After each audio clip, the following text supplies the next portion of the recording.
my god. Holy shit. Fuck me. Oh man, I'm about to... No, what the... Reapers, what is good? It's your boy Laser. He's back with another scary reaction video. He's on the scary content. So I continue to laugh. He has ranked in top 10 scary real life devil encounters.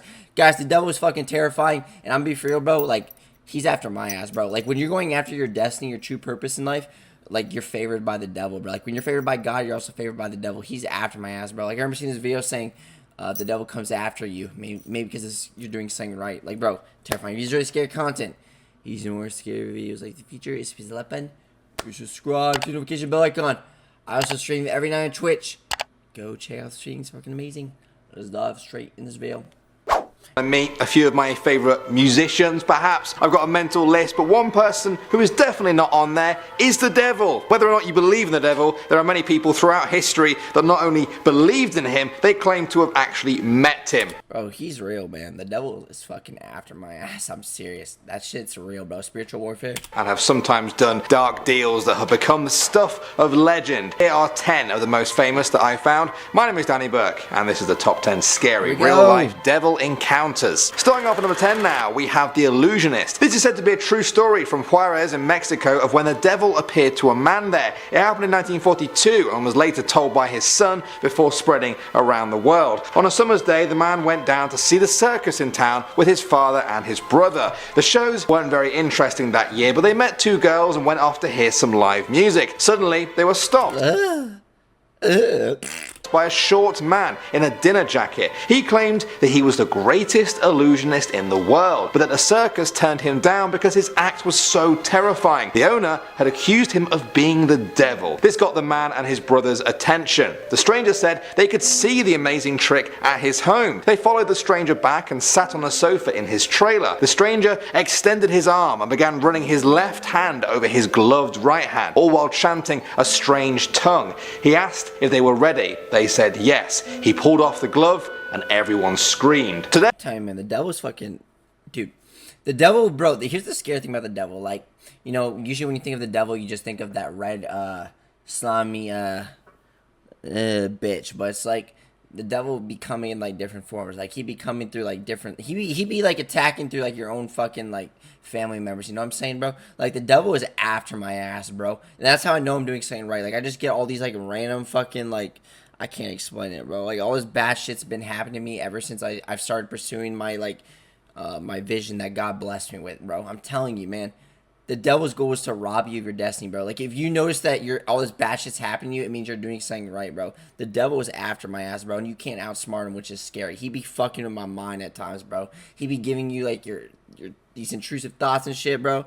Like, I remember seeing this video by, like, Tyson. He said it best. Like, when you're favored by God, you're also favored by the devil. He's coming for you. So you just gotta stay on the right side, bro. It's true, man. Holy shit. Their horror, the hand was now a skeleton hand, still wiggling its fingers. The man's brother got up to take a closer look. The stranger grabbed the top of his head with his bony hand and said he was now really going to show them something. At this point, they all ran and screamed. The man stopped and looked back. The stranger was standing on top of the steps and laughing at them. On the ground was a wooden plank with long nails pointing up. The stranger jumped off the step and landed right onto a nail. Blood poured out of his boot, but he continued to laugh. The man just stared at him, transfixed, until his brother grabbed him and they both ran away. They knew it was the devil. They felt it was the devil, and they say it was a day they can never forget. Next up at number 9 now, we have Robert Johnson. He's one of the most legendary blues musicians of all time, whose music went on to influence other musicians for generations. Aside from his music, folks may tell you another story about Robert Johnson, that he met the devil. They say that one day Robert was walking down the highway on a cool October night when he came to a crossroads. A tall man was sitting there on a log by the side of the road. He said that he knew Robert and asked him if he wanted to play the guitar like nobody had ever played it before, to be the king of the Delta blues. He said yes, he wanted that. The devil warned him though that although his music will enchant the crowds, his soul will now belong to him. This is not just any crossroads, the devil said. I put this X here for a reason, and I've been waiting on you. Then the devil possessed him. Robert's eyes rolled upwards in their sockets. The moon pierced his eyes. Oh my god, look at that shiny ass glow around him, bro. Oh my god. This is a beautiful area, man. Very beautiful. It's beautiful. Then he looked at the man straight in the eyes and said, "Step back, devil man. I'm going to Rosedale. I am the blues." Now, whether or not you believe that story, Robert Johnson was an incredible blues musician. I was actually listening to him as I wrote this script, and he also died under mysterious circumstances involving some sort of poison when he was 27 years old, which historians are still trying to fully understand. Moving on to number 8 now, we have St. Dunstan. He was a 10th century hermit who lived in Glastonbury in England. One day a mysterious stranger approached him and asked that St. Dunstan use his skill in smithing to make a chalice for him, a sort of holy cup if you like. Dunstan agreed and set to work. As he worked away though, he saw the stranger change form from man to woman, from woman into a child, flowing from one to the next. Dunstan realized that this was the devil, but he tried to act as if he hadn't noticed. Then, when the chance presented itself, he grabbed a pair of red-hot tongs from the fire and pierced them into the stranger's nostrils, causing the devil to cry out in pain and flee. A while later, the devil returned, this time as a vagrant street performer playing the harp. Dunstan grabbed him by the leg this time and began shoeing him. Then he nailed a horseshoe to his cloven foot. The devil screamed in agony and agreed to be released on the condition that he never approach a house with a horseshoe hanging over the doorway ever again. This gave birth to the legend that horseshoes are lucky and even keep the devil at bay. Moving on to number 7. Devil. Now we have the devil's violinist. That's the name given to Niccolo Paganini. Some even say he was the greatest violin player who ever lived. He was a child prodigy in Genoa, Italy, who struggled to find a teacher that he couldn't surpass immediately. By the age of 15, he was touring solo. Within a year, he had a breakdown and succumbed to alcoholism. He didn't reappear in the public eye. Bro, imagine fucking having an alcohol addiction, bro. Couldn't be me. How do you get addicted to alcohol? That's like, garbage. Until the age of 22, but this time he was somehow better than ever. They say he was able to play 3 octaves across 4 strings and a handspan. Now you don't actually have to know what that means, but it's thought to be nearly impossible even by today's standards. He was a striking sight in his performances. Very tall and very thin, with hollow cheeks, very long fingers, pale skin, and flaming eyes with thin lips that held a sardonic smile. To top it all off, he wore all black for his performances. Soon, rumours began to circulate that his violin was the devil's instrument, that Paganini had actually made a deal with the devil. Some say they saw the devil help Paganini play. Others say that they once saw lightning bolts hit the end of his. I feel like the devil would be an amazing guitarist, bro. I'm just imagining, like, I have a vision of, like, the devil just playing the guitar, bro. And how and all the demons go, they're going fucking ham, bro.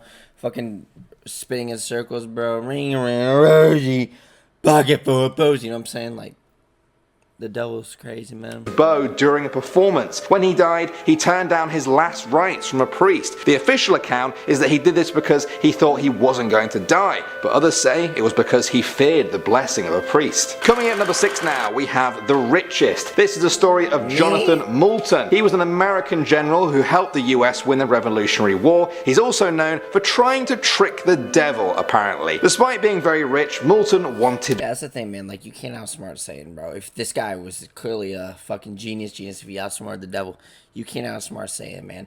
Like, I be living my mind at times, bro, and I just be saying, okay, the devil ain't coming from my ass.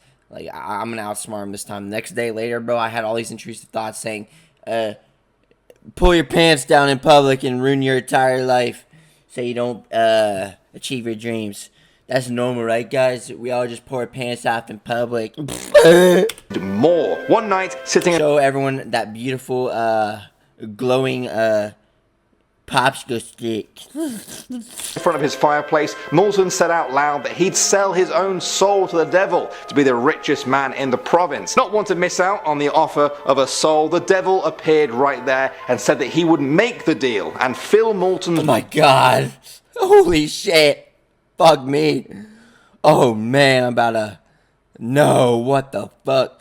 Goat Man is having some real dirty looks right now. Boots with gold coins every single month. For a while, Moulton enjoyed finding the gold in his boots every month, but soon he wanted more, and he hatched a cunning plan. He cut the bottom of his boots off and put them on top of the chimney. The devil filled up the boots, but eventually noticed the shoes never filled. Coins were just tumbling down the chimney where Moulton was practically swimming in them. As revenge, the devil took back all the gold he'd ever given Moulton. He burned down the house and kept his soul in hell for eternity. Legend says that years after his death, Moulton's grave was opened, and instead of a skeleton, they found a coffin filled with gold. Next up at number 5 now, we have Saint Pio. Talked about Saint Duncan earlier, but he wasn't the only saint on this list who claims to have had a run-in with a devil. Pio was also known for his frequent and often violent battles with the devil. On one occasion, a local friar found him lying bloodied and bruised in his room. When Pio came around, he said that he had been attacked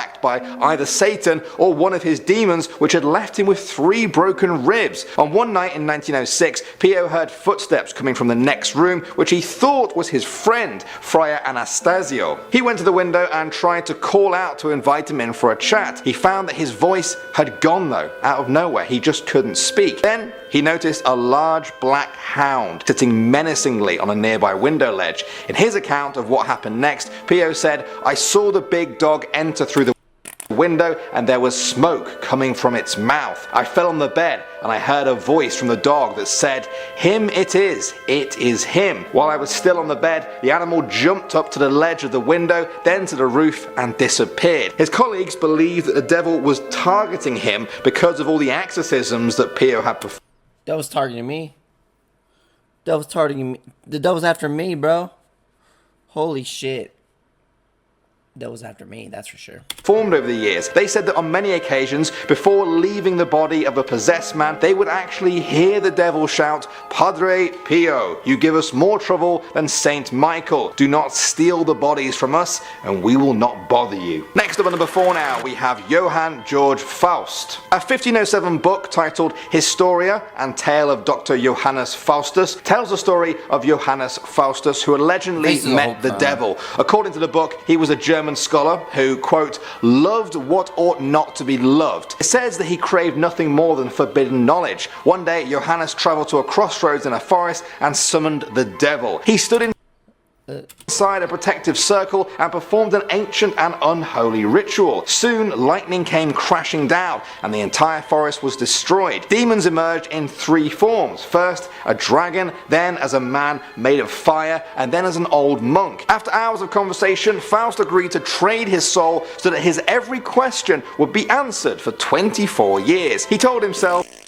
that things will be fine because, in his words, the devil might not be so black as they used to paint him, nor hell so hot as the people say. Well, the story ends by saying that he was wrong and people were right. It claims that when Johannes died, his soul went straight to hell, where he spent an eternity of torture, wishing for death, but finding that even death had forsaken him. Moving on to number 3 now, we have the Signed Pact. Father Urbain Grandier was a French Catholic priest who, in 1632, was accused by a local group of nuns that he had bewitched them and sent nuns, bro.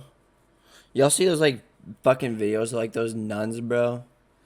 Don't lie, bro. We've all just went to our local church, bro, and then we see the nun pull her bra and bikini out, bro. demons to commit evil and impudent acts with them. Investigations into Urbain reached a new level with the discovery of what people claimed was a physical contract written on paper between Urbain and the devil. The contract was said to be even signed by Urbain, the devil, and a number of different demons. It read, "We, the influential Lucifer, the young Satan, Beelzebub, Leviathan, Elimi, and Astaroth, together with the other..." There's writings on the book. Oh shit. What the fuck? Oh. Very, very, very interesting. What does that say? I'm Jewish, so I'm the boy in the striped pajamas. How he is. Break your tie tonight. Get some bitches, laser. have today accepted the covenant pact of 𝐈𝐭'𝐻, who is ours. And him do we promise the love of women, the flower of virgins, the respect of monarchs, honors, lusts, and powers. That's where it ended. Well, whatever you guys think about all of that, the local court found him guilty and sent him to burn at the stake. Moving on now to number 2, we have Saint Gemma Galan. In her diaries, she wrote that she believed the devil himself was waging a personal war against her. In one famous passage, she wrote, "The demon came before me as a giant of great height, and kept saying to me, 'For thee there is no more hope of salvation. Thou art in my hands.' I replied that God is merciful, and therefore I fear nothing. Then, giving me a hard blow on the head in a rage, he said, 'Cursed be you,' and then he disappeared. Hey, I'm gonna put a curse on you. Let me blow some forbidden kisses. Here's to 10 years of you jacking off to some furries. You're cursed out.